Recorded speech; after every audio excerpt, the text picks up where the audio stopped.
100 kilomètres pour me retrouver. Bienvenue dans ce 43e épisode de podcast Élève-toi Mindset Gagnant. Et oui, j'ai changé le nom, dans lequel je vais vous parler de mon prochain challenge, car oui, j'adore me challenger. Et si vous me suivez, vous le savez.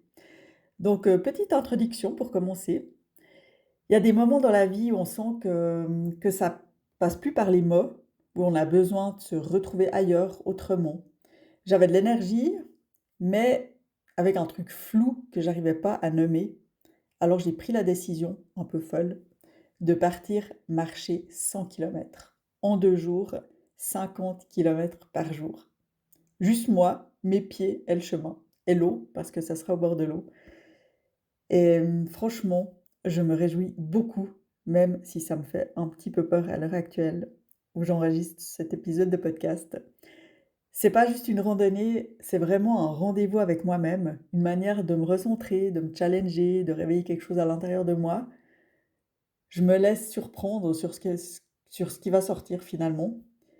Et dans cet épisode, je vous partage pourquoi se challenger. Parfois, on peut ressentir que c'est vital, comme moi pour ce challenge, où vraiment j'ai eu l'idée qu'il fallait que je parte. Donc j'ai eu l'idée et il fallait que ce soit rapidement. Alors j'ai organisé ça très rapidement. Je vais vous parler aussi de ce que ça remue, ce que ça reconnecte et comment à travers l'effort, on peut aussi créer une vraie rencontre avec soi. Allez, venez, on part ensemble, je vous emmène. Donc l'épisode sera en 3 parties. La première partie, pourquoi on a besoin de se challenger parfois. Deuxième partie, le pouvoir du challenge pour se reconnecter. Et troisième partie, créer une rencontre avec soi à travers le mouvement. Voilà, partie 1, pourquoi on a besoin de se challenger parfois. Vous savez, parfois, on sent que quelque chose a besoin de bouger. On ne sait pas forcément quoi, on a de l'énergie, mais il y a un truc qui coince. Ou bien on sent une forme de vide, un appel, mais ça reste un peu flou. Et moi, justement, ces derniers jours, j'ai ressenti ce mélange étrange entre une envie d'avancer, une remise en question, des doutes, cette sensation que j'avais besoin de me prouver quelque chose, ou plutôt de me retrouver. Et c'est là que j'ai eu l'idée de partir marcher. Loin, longtemps. D'habitude, je me jette dans l'eau froide quand justement je suis dans ce genre de situation. Mais en ce moment, l'eau du lac, elle est plus vraiment froide. Elle a déjà, je crois, 15 ou 16 degrés. Et c'est un petit peu déjà des bains thermaux pour moi. Voilà, donc j'ai décidé de faire ça différemment. Et ça sera 100 kilomètres en 2 jours, tout autour du lac de Neuchâtel, mon beau lac. Ah oui, parce que je l'adore ce lac de Neuchâtel. Et pourquoi? Bah, parce que j'avais besoin justement, de sortir de mon cadre, de retrouver un lien avec moi-même qui passe pas forcément par la réflexion, ni par la parole, ni par le mental. Et parfois, en fait, on trouve pas les réponses à l'intérieur et on a juste besoin de les chercher en marchant, en bougeant, en se confrontant à quelque chose de plus grand que nous. Et là, c'est exactement ce que je vais avoir sur ces 100 kilomètres.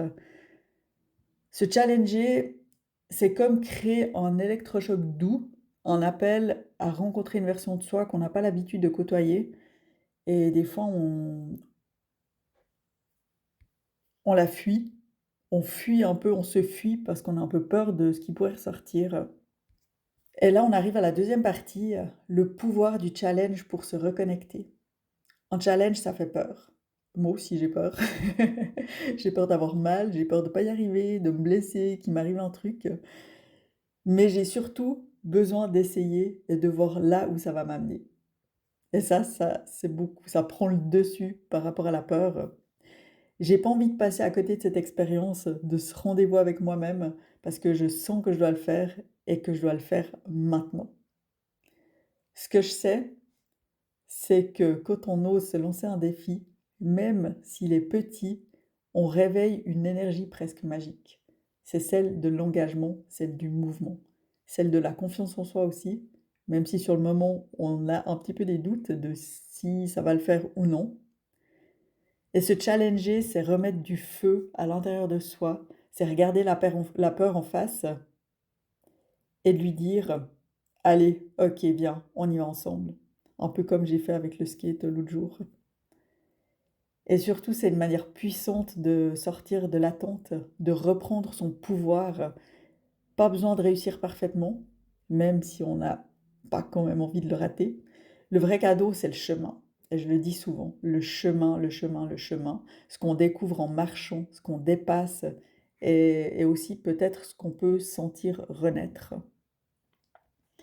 Et tout ça m'amène à la troisième et dernière partie, créer une rencontre avec soi à travers le mouvement. Ce challenge, je le vis pas comme une performance, quoique quand même un peu parce que j'ai jamais parcouru autant de kilomètres en 2 jours et en marchant. Je cherche pas à battre un record, même si ça sera quand même un nouveau record entre moi et moi.